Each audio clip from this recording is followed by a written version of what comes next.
Всем привет!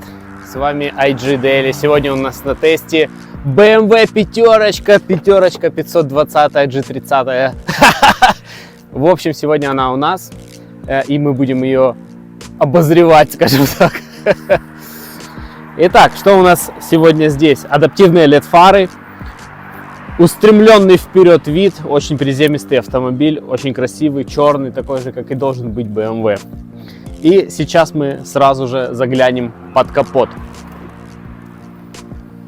Вот, что мне всегда нравилось и нравится в BMW, это их гидроупоры. Это просто красота и очень-очень удобно. Здесь под капотом у нас B47 мотор, 2 литра, 1 турбина, дизель. В принципе, с этим мотором не происходит ничего, никогда, он бессмертный, можно сказать. Ну, после 250 тысяч, да, могут быть проблемы там, с турбиной, немножко масла подкидывать и так далее, но в остальном очень хороший, крепкий мотор. 190 сил, 400 момента, 7,5 секунд до сотки, что очень-очень даже неплохо. 3 литра, есть такие же модели трешки. Они уже разгоняются за 5,5 до сотки, там 250 сил, но здесь огромное преимущество этого мотора, его расход топлива. Расход топлива в среднем от 5,5 литров до 6,5 литров, в зависимости от того, где вы едете. Итак, что у нас здесь? Оторвем голову у мотора. В общем, здесь все закрыто толстым таким изоляционным материалом. Ничего здесь не видно, все очень красиво, очень уложено. Не будет с этим тоже никаких проблем у нас. Все бегает, прыгает. Переместились назад. Здесь у нас очень красивые фонари, двойной выхлоп. Все очень красиво, очень собрано, все по-немецки. Немецкая инженерия, классно. Открытие багажника можно ногой открыть.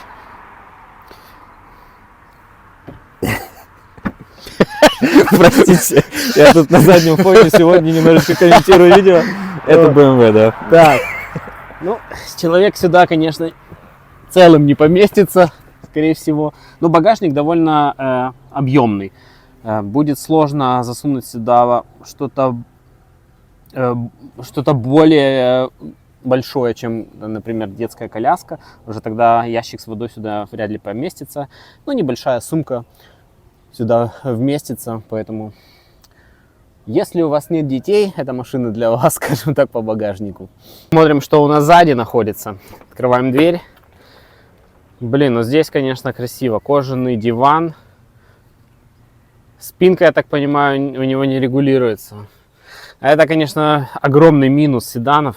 Просто ты сидишь в одном положении, ты не можешь разложиться. Например, если у тебя внедорожник или у тебя комби такое, то в нем можно немножко регулировать наклон спинки. Здесь, конечно, этого нету. За то, что здесь есть, это вот шторки. Я не знаю, круто или нет. В принципе, тема уже довольно древняя.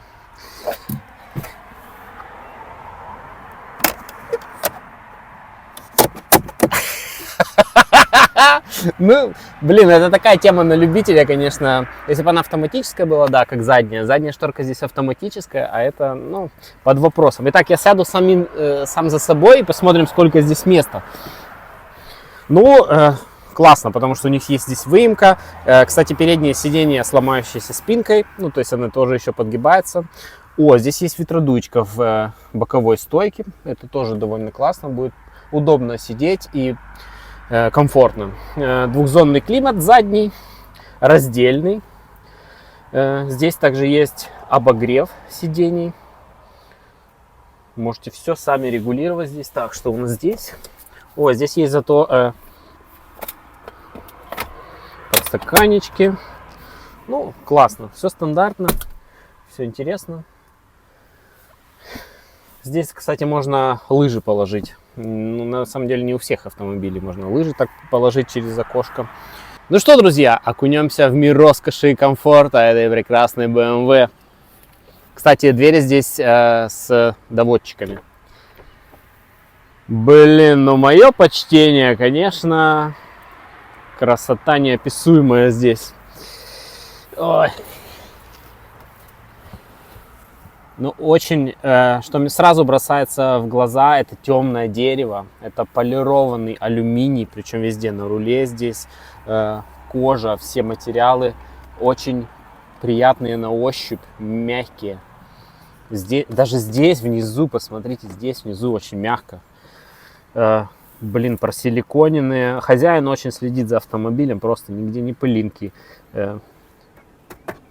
Ну, здесь, да, они решили сэкономить немножко, сделали такое. И здесь Piano Black, конечно, где вы рукой постоянно шоркаете. Здесь есть полностью все регулировки, любые, ломается спинка,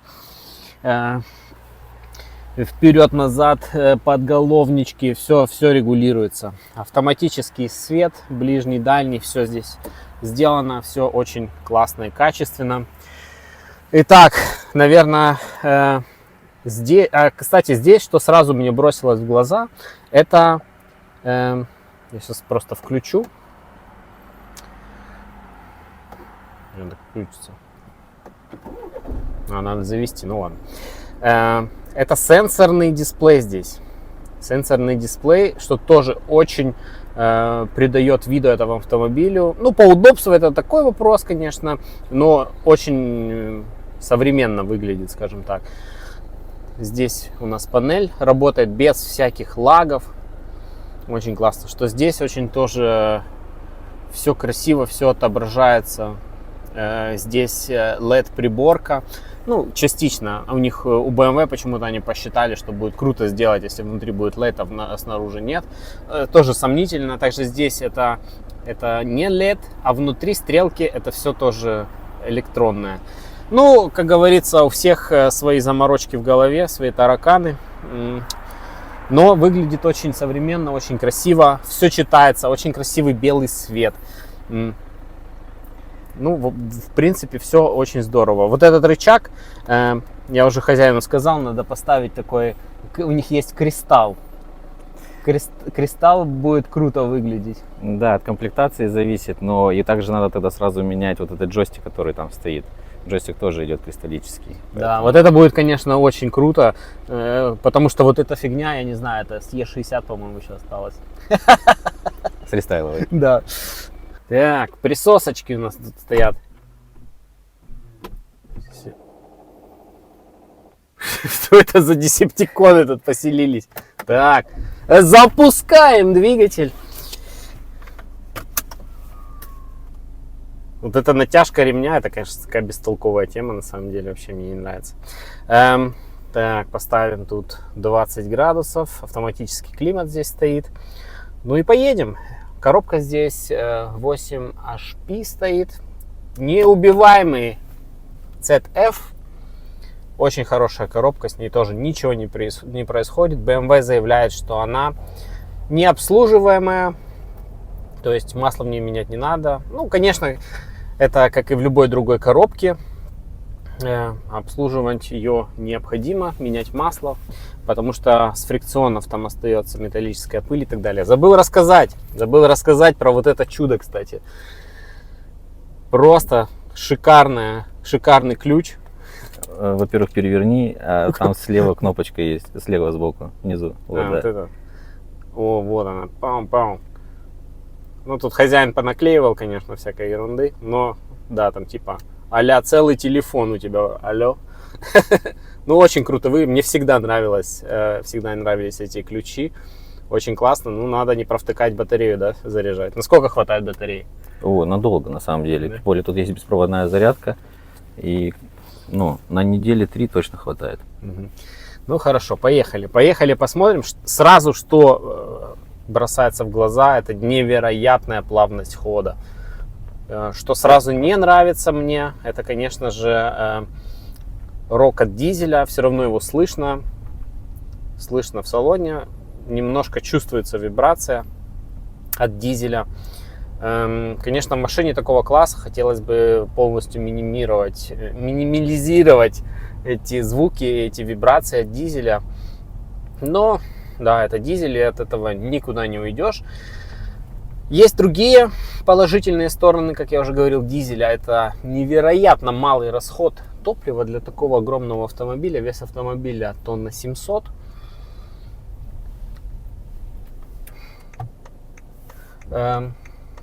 Поворотники. Поворотники тоже бы хотелось, чтобы они включались немного помягче. Отщелкивается. Ну, такое.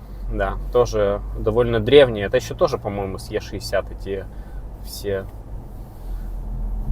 В общем, BMW и все остальные Volkswagen, они не сильно заморачиваются в этом плане с вот такими старыми. Они берут, адаптируют абсолютно старые механизмы в новые машины, как я уже сказал, ручка КПП, переключатели, здесь дворники, все реально с Е60 было перенято здесь.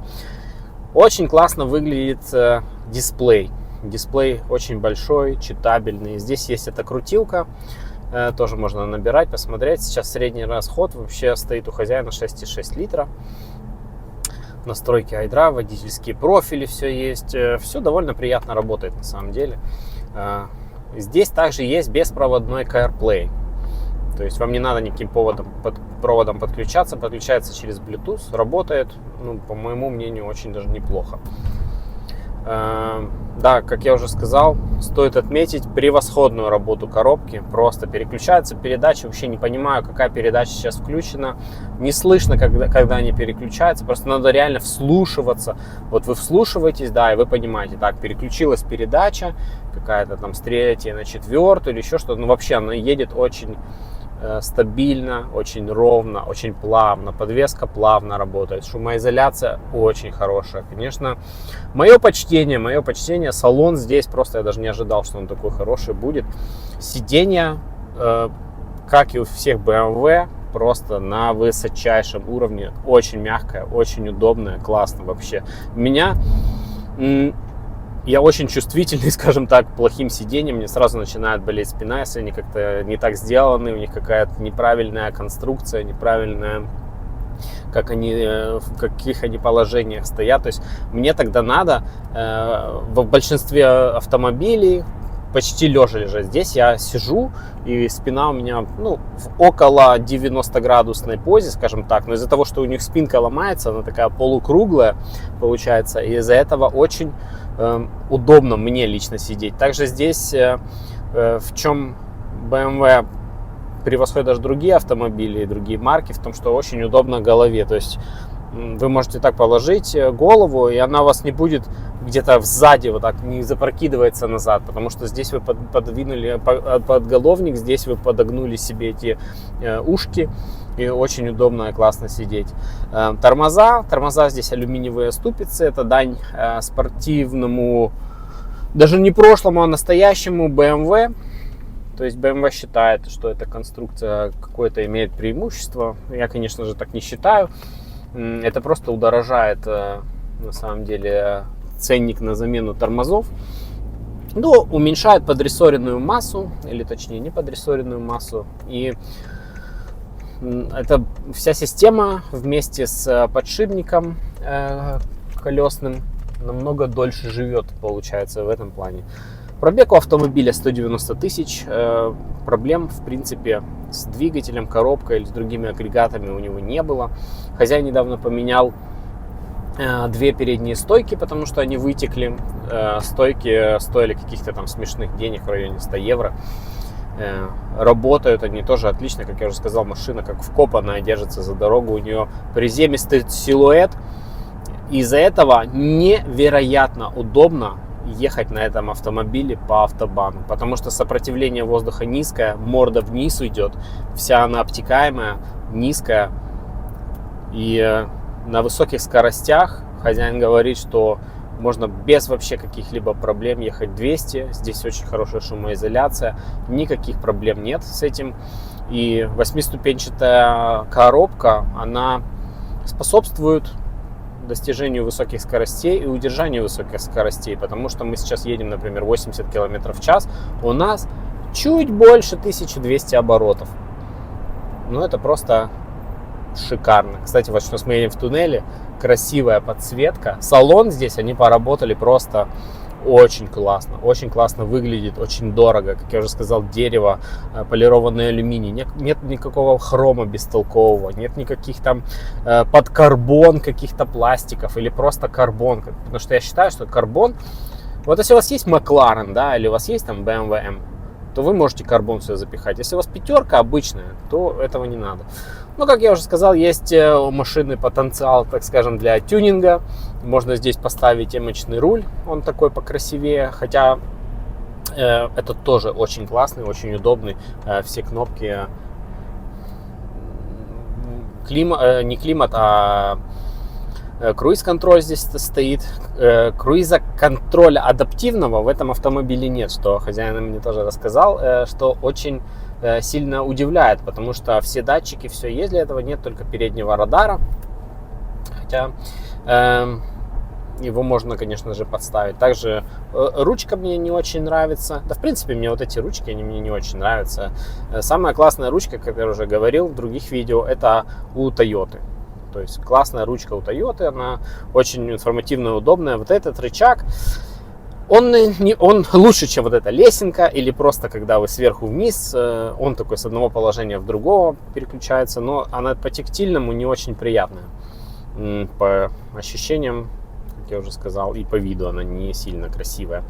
Ну, можно и также и поставить М-обвес на этот автомобиль, что придают автомобилю брутальности, скажем так, и более агрессивного вида. Ну, это вопрос, конечно, того, надо ли это делать или нет. Ну, это уже хозяин должен сам решать. А в остальном, конечно, не добавить, не убавить этого автомобиля. Прекрасный салон. Вот один из самых лучших вообще, в принципе, в которых я сидел. А посидел я в очень многом количестве автомобилей, в BMW, Мерседесах, и в Гелендвагенах, и во всем на свете. Автомобиль имеет 3 режима. Это спорт, комфорт и эко-про.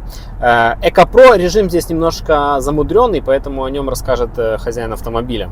Вот да, я его нажимаю. Я, кстати, удивился. Загорелось все синим. То есть это самый обыкновенный дизель, да, и каким образом эко-про режим может работать. То есть здесь получается... Коробка отключается, и у машины появляется накат. И так как здесь есть определитель дорожных знаков с проекцией и так далее, то есть здесь куплены карты по всей Германии. И то есть, когда ты едешь по автобану, либо по каким-то другим дорогам, машина знает, что, допустим, через 3 километра будет знак с ограничением 100 км в час. И у тебя на проекции появляется значок с ногой, что нужно сейчас убрать ногу с газа. Именно в этот момент ты убираешь, и машина своим накатом докатывается уже именно с той скоростью, которой нужно до этого дорожного знака. То есть на самом деле круто. Очень необычный. Это лучше, чем просто когда ты включаешь эко, и у тебя таким образом, там, допустим, педаль, ну, машина плавнее становится на педали. Здесь хотя бы добавили какую-то еще функцию, которой, правда, можно классно пользоваться. А вот здесь вот это вот синий, где аккумулятор нарисованный. Слушай, на аккумулятор не знаю, а справа вот как раз там высвечивается то, что вот сколько ты сэкономил километров накатом. Ага, понятно. Ну, еще что я заметил, нет удержания в полосе, вообще никакого нету, да? А вибрация на руле, я просто ее отключил. Ага. На BMW же все без поворотников ездит, и он постоянно вибрирует. Да. Так, ладно. Мы переходим тогда к режиму спорт. Посмотрим, что поменяется тогда. Здесь хотя есть сенсорная кнопка, но ее надо немножко посильнее. О, сразу мы видим красные там шкалы, например, загорелись. Все такое, как любит BMW в агрессивном виде. Сразу там типа дави на газ, дядя. Ну, да, сразу такой акцент они делают, что машина сейчас в спортивном режиме. Кстати, руль, да, стал тяжелее немного. Ну вот есть, видите, я не знаю, есть здесь электронный стабилизатор или нет. Ну, судя по всему, как машина кренится, нет. И подвеска самая обычная, я говорю, ну, это чисто не без М-пакета машина, у нее нету ничего, это просто очень сильно комфортный седан. Что я сразу заметил, надулись боковая поддержка подушки. Как только я включил спортивный режим, сразу вас зажало так. Сейчас у нас осталось, сейчас будет у нас безлимитный автобан. У нас не гонка с самим собой, не гонка с кем-либо другим. Мы просто будем обычно ехать на автобане.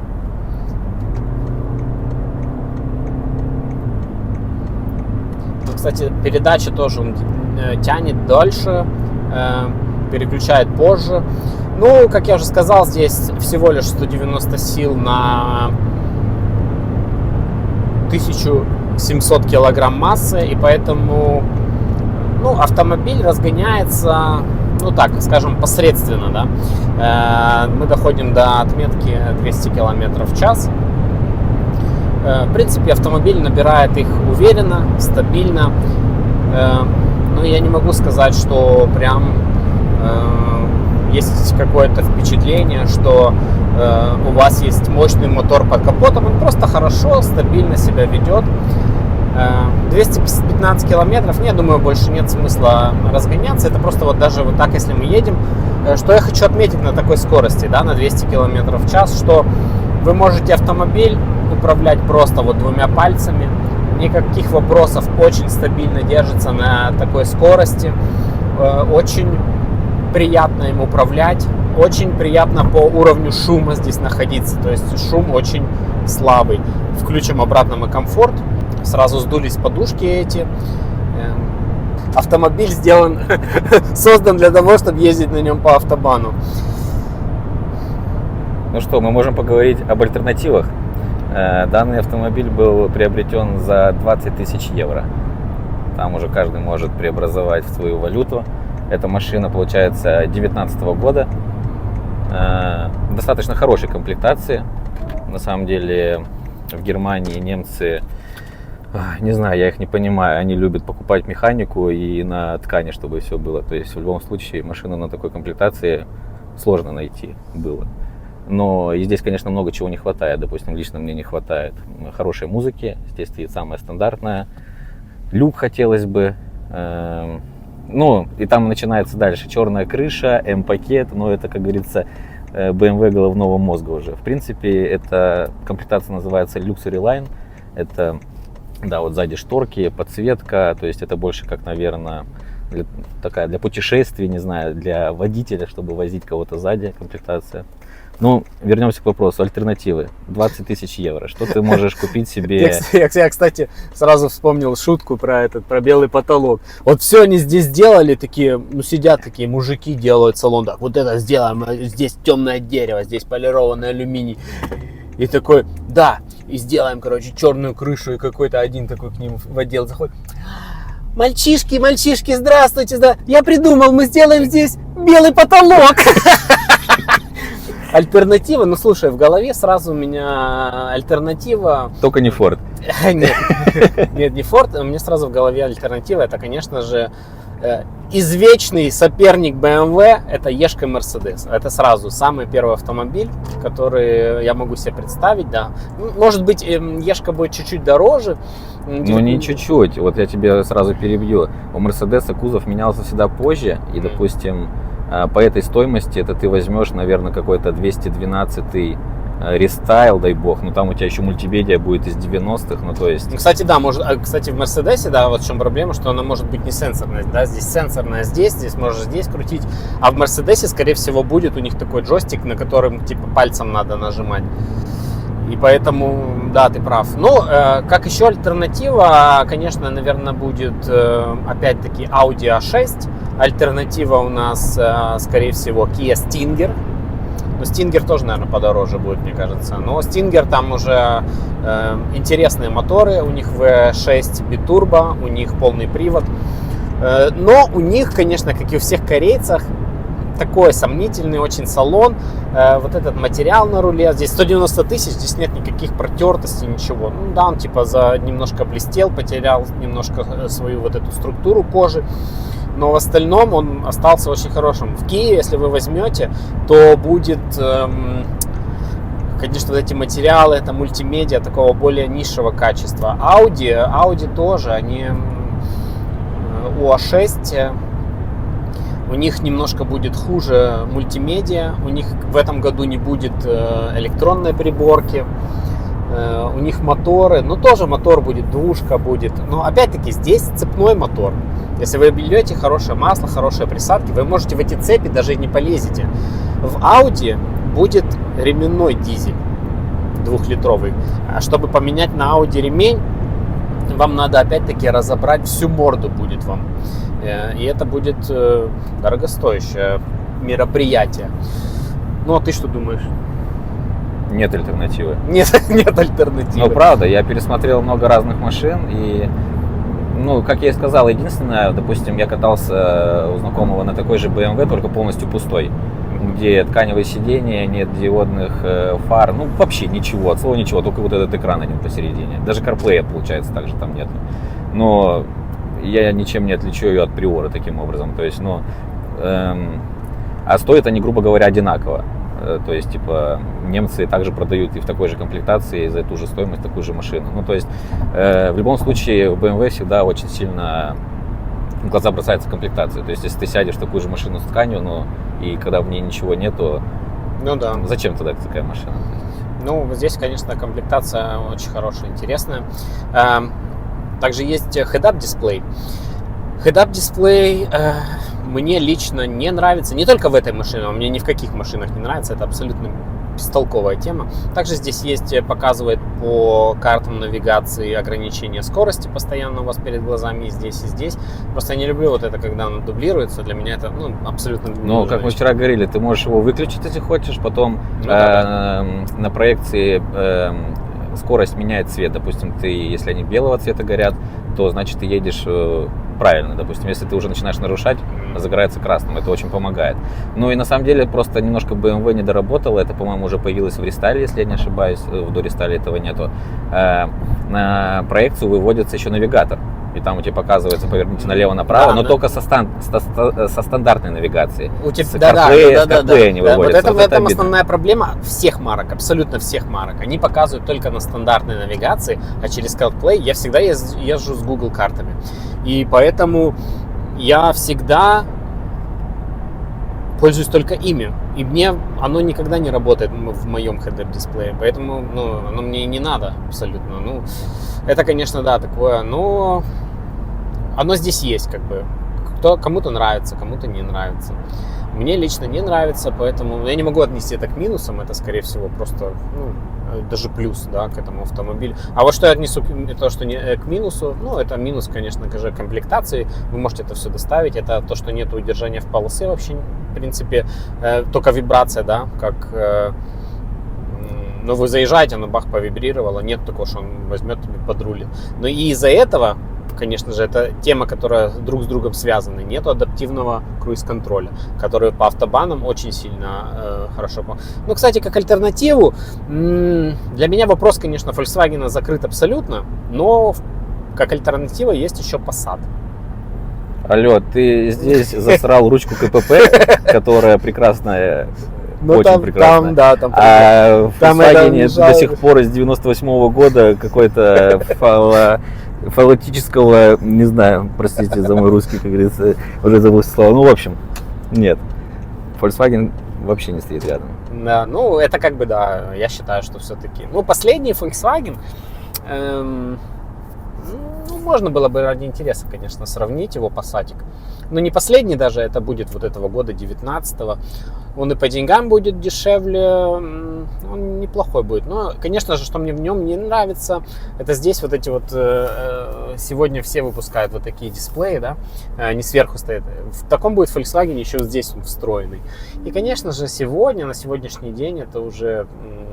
такое, когда у тебя встроенный дисплей, ну, под вопросом это стоит. Все-таки должен быть выносной, потому что это сегодня мода такая, да, скажем так, и это, в принципе, удобство. Ну и что, конечно, как минус всех BMW, вот эту ручку. Почему они сделали эту ручку? Потому что вы, когда сидите, я вот рукой не могу дотянуться, мне надо вот сюда наклоняться, и поэтому они сделали ручку. Мне эта ручка никогда не нравилась, не нравится она мне и в этом автомобиле, но, как хозяин сказал, да, она вам не каждый день надо, вы там, например, музыку вы управляете с руля, к примеру.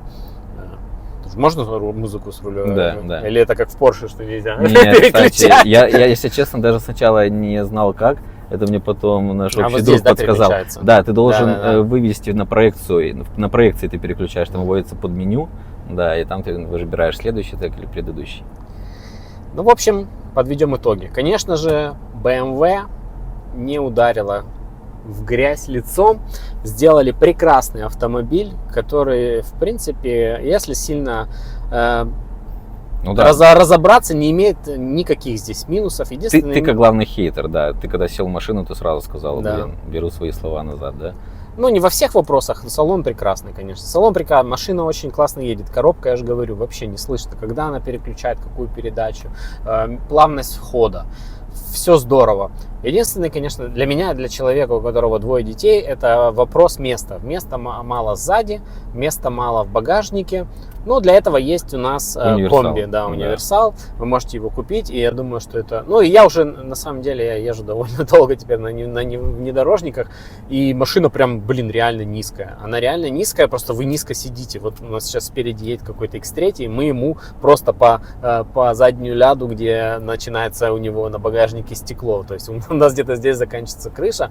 Но я же уже сказал, что это все-таки даже больше плюс, потому что на автобане у вас будет на высочайшей скорости, в районе 200 км в час, будет там расход 7 литров, наверное, да? Сколько у нее расход? Да. 200. Ну, вот я говорю, вот я сейчас до тебя доехал 600 километров, блин, проехал просто не заметив, и специально обнулил, то есть в средней скорости у меня была 180 примерно, потому что автобаны были все без ремонтов, хорошая дорога, вот показывает средний, сколько там, 6,1, да? Угу. Ну, вот.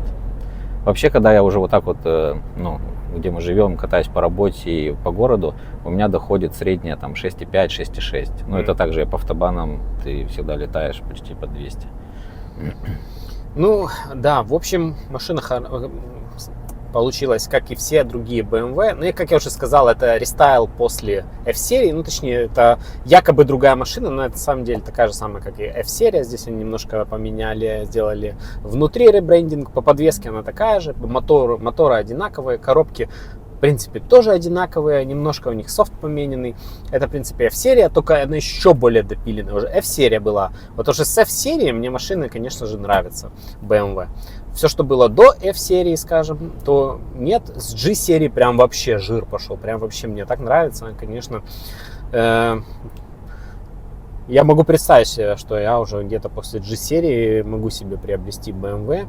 Но опять-таки, то, что они выпускают сегодня в гибридных вариантах и электро, очень сильно слабые. О, кстати, а ты знаешь эту систему? Вот я смотрю 530E, например. Да, я да. вообще не в курсе, как у них там устроены моторы. Ну, это тоже, это плагин-гибрид. Это у них, она хотя и называется, например, 530E, да, но у нее мотор 4-цилиндровый. И мотор этот они взяли с обычной там 520 бензиновый, но он уже там у него убрали приколы по поводу цепей, по поводу поршней, которые там сыпались и так далее. Они уже это хорошо допилили, но 530 это не 6-цилиндровый, это именно 4-цилиндровый двигатель. Я тоже рассматривал, да, этот автомобиль, но все-таки вот этот 4-цилиндровый бензин у BMW, он еще вызывает вопросы некоторые. Все-таки вот эти 6-цилиндровые двигателя, которые там 335 и так далее, они все-таки жирные, вообще беспроблемные, можно сказать. А вот 4-цилиндровый бензинчик еще под вопросом. Да? Но уже, как я уже сказал, они с каждой версии они убирают старые косяки, и вот эти вот они уже прям допиленные. Ну и всегда вопрос, конечно же, стоимости BMW, потому что стоимости... Немалая стоимость, ну, вот это 19-й год, да, и 20 тысяч, я считаю, что это... Да, на самом деле, допустим, это хорошая я хочу стоимость. уже взять рестайл, допустим, или смотрю так далее, то рестайл сразу скачок вверх, там, от 30 и дальше, в зависимости от комплектации. Поэтому на данный момент, да, это ты можешь взять Дорист от 18-го, там, по-моему, до 20-го года он шел, и, в принципе, по отличной цене, да. Вывод такой, ребята, если вы хотите комфортной езды, маленького расхода топлива, очень-очень комфортного салона и хотите с удовольствием путешествовать, либо ездить просто по вашим делам по городу, этот автомобиль вам совершенно точно подойдет, и он не потеряет в цене быстро. В принципе, как я уже сказал, минусов мало. Это, скорее всего, даже не минусы, а именно нюансы автомобиля. В общем, если вам понравилось видео, подписывайтесь, ставьте лайки и до скорых встреч!